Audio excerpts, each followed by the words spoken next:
ലോക്സഭാ തെരഞ്ഞെടുപ്പിൽ അച്ചൻകോവിലാർ ഒഴുകുന്ന മാവേലിക്കര മണ്ഡലം എക്കാലവും ഉറ്റുനോക്കുന്ന ഒരു മണ്ഡലമായി തന്നെ കണക്കാക്കപ്പെടുന്നതാണ്. ചങ്ങനാശ്ശേരി, കുട്ടനാട്, മാവേലിക്കര, ചെങ്ങന്നൂർ, കുന്നത്തൂർ, കൊട്ടാരക്കര, പത്തനാപുരം എന്നീ നിയമസഭാ മണ്ഡലങ്ങൾ ഉൾപ്പെട്ടിരിക്കുന്ന ഒരു മണ്ഡലമാണ് ഈ മാവേലിക്കര എന്ന് പറയുന്നത്. ഈ പറയുന്ന മണ്ഡലങ്ങളിൽ, നിയമസഭാ മണ്ഡലങ്ങളിൽ ഭൂരിപക്ഷവും വിജയിച്ചിരിക്കുന്നത് ഇടത് നേതാക്കളാണ്. എന്ന് വെച്ചാൽ മണ്ഡലത്തിൽ പൊതുവെ ഇടതന്മാരുടെ എണ്ണം കൂടുതലാണ് എന്ന് സാരം. ഇപ്പോൾ മാവേലിക്കര മണ്ഡലത്തിലുള്ളത് കൊടിക്കുന്നിൽ സുരേഷാണ്. ആള് കൊള്ളാം എന്ന് നമുക്ക് ഒറ്റ വാക്കിൽ പറയാമെങ്കിലും കെ ഷാജു അടക്കമുള്ളവർക്ക് ആളത്ര പോരാ എന്ന അഭിപ്രായമാണ് ഉള്ളത്. എങ്കിലും ലോക്സഭയിലെ കഴിഞ്ഞ കാലത്തെ പ്രകടനം കൂടി വിലയിരുത്തിയാൽ ഇത്തവണ എന്തെങ്കിലും സാധ്യതയുണ്ടോ എന്ന് നമുക്കറിയാൻ കഴിയും. എന്നാൽ പിന്നെ ആദ്യം പതിവ് പോലെ ഹാജർ നില നോക്കാം. 86% കൊടിക്കുന്നിൽ സുരേഷിന്റെ ഹാജർ നില. ആകെ 274 ദിവസങ്ങളാണ് ലോക്സഭ സമ്മേളിച്ചിരുന്നത്. അങ്ങനെ നോക്കിയാൽ തരക്കേടില്ലാത്തത് എന്നല്ല, മികച്ച ഹാജർ നിലയാണ് കൊടിക്കുന്നിൽ സുരേഷ് നേടിയെടുത്തിരിക്കുന്നത്. കൈയടിച്ചോ. ഇനി അടുത്തതാണ് പ്രകടനം. സഭയിൽ ഇനി ചോദ്യം വല്ലതും ചോദിച്ചിട്ടുണ്ടോ എന്ന് നോക്കാം.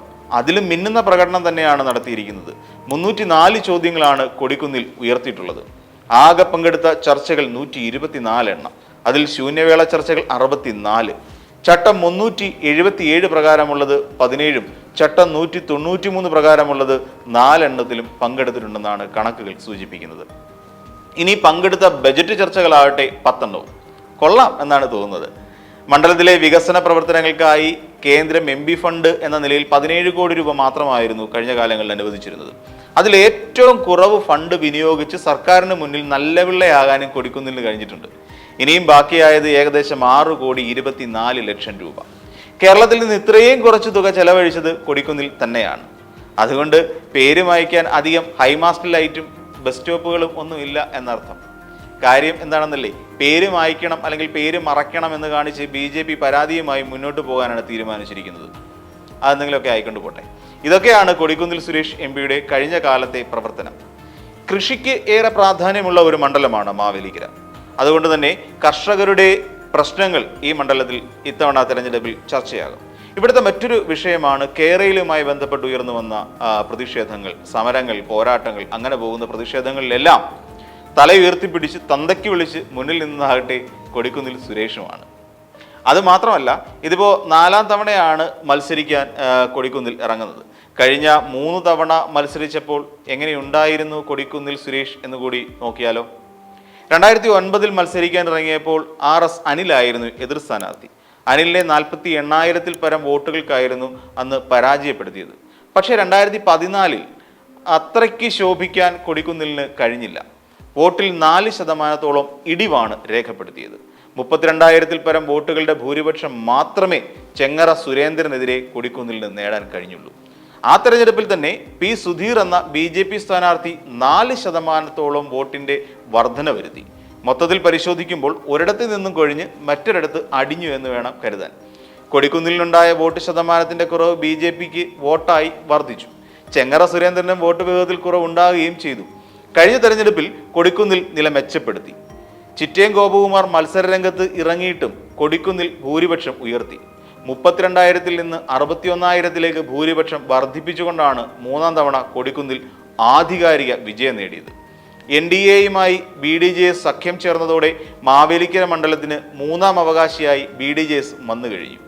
സാമുദായിക വോട്ടിന്റെ ധ്രുവീകരണം സംഭവിച്ചതോടെ തഴവ സഹദേവന് 1,33,000-ലധികം വോട്ടുകളാണ് ഇക്കുറി നേടാൻ കഴിഞ്ഞത്. അതായത് ഏകദേശം 4.25%-ലധികം വർധനവാണ് ഉണ്ടായിരിക്കുന്നത്. ഇത് NDA സഖ്യത്തെ സംബന്ധിച്ചിടത്തോളം അനുകൂലമായ കാലാവസ്ഥയെയാണ് സൂചിപ്പിക്കുന്നത്. ഇക്കുറി കൊടിക്കുന്നിലിനെ നേരിടാൻ ഇറങ്ങുന്നത് CPIയുടെ യുവ നേതാവ് CA അരുൺകുമാറാണ്. യുവാക്കൾക്ക് പ്രാതിനിധ്യം നൽകുന്നതിന്റെ ഭാഗമായാണ് LDF ഇക്കുറി കൊടിക്കുന്നിലിന് എതിരെ അരുൺകുമാറിനെ മണ്ഡലം പിടിക്കാനാക്കി ഇറക്കിയത്. 2004-ൽ CS സുജാത വിജയിച്ചതൊഴികെ മറ്റെല്ലാ തെരഞ്ഞെടുപ്പുകളിലും മണ്ഡലം UDFനൊപ്പം നിൽക്കുന്നതാണ് ശീലം. അതിൽ നിന്നൊരു മാറ്റമുണ്ടാക്കാൻ വേണ്ടിയാണ് അരുൺകുമാറിനെ ഇത്തവണ ഇറക്കിയിരിക്കുന്നത്. ഒപ്പം NDA സ്ഥാനാർത്ഥിയായി ബൈജു കലാശാലയും മത്സര രംഗത്തുണ്ട്. ഒരു ത്രികോണ മത്സരത്തിനുള്ള ഒരു സാധ്യതയും നിലവിൽ മാവേലിക്കരയിൽ ഇല്ല എന്നാണ് നമുക്ക് മൊത്തത്തിൽ ഒന്ന് മനസ്സിലാക്കാൻ കഴിയുന്നത്. പ്രധാന മത്സരം അരുൺകുമാറും കൊടിക്കുന്നിൽ സുരേഷും തമ്മിലായിരിക്കും നടക്കുക. എന്നിരുന്നാലും വോട്ട് വിഹിതത്തിൽ വർധനവ് വരുത്താനുള്ള നീക്കങ്ങളാണ് NDA പാളയത്തിൽ നടക്കുന്നത്. നിലവിലുള്ള സാഹചര്യം വിലയിരുത്തുമ്പോഴും ഇതുവരെയുള്ള മണ്ഡലത്തിന്റെ ചരിത്രം പരിശോധിക്കുമ്പോഴും UDF-ന് മുൻതൂക്കമുള്ളതായിട്ടാണ് നമ്മൾ കാണുന്നത്. കലാമേഖലയിലും മറ്റും പ്രവർത്തിച്ചുകൊണ്ട് മാവേലിക്കര കായംകുളം പ്രദേശങ്ങളിൽ ഏറെ അടുപ്പമുള്ള ഒരു യുവനേതാവ് എന്ന നിലയ്ക്കാണ് അരുൺകുമാറിന്റെ പ്രസക്തി. ഇത്തരത്തിലുള്ള ചില അനുകൂല ഘടകങ്ങളെ വോട്ടാക്കി മാറ്റാൻ കഴിയുമെന്ന ആത്മവിശ്വാസമാണ് ഇടതുപാളയത്തിൽ ഉള്ളതെങ്കിൽ മാവേലിക്കര മണ്ഡലത്തിൽ ചിരപരിചിത മുഖമായി മാറാൻ കഴിഞ്ഞതിന്റെ ആത്മവിശ്വാസം കൊടിക്കുന്നിലിന് കരുത്തേകുന്നുണ്ട്. അതോടൊപ്പം SDPIയുടെ നിലപാടും ഇക്കുറി UDF-ന് അനുകൂലമാണെന്നുള്ളതും കൊടിക്കുന്നിൽ സുരേഷിന്റെ വിജയസാധ്യത വർദ്ധിപ്പിക്കുന്നു.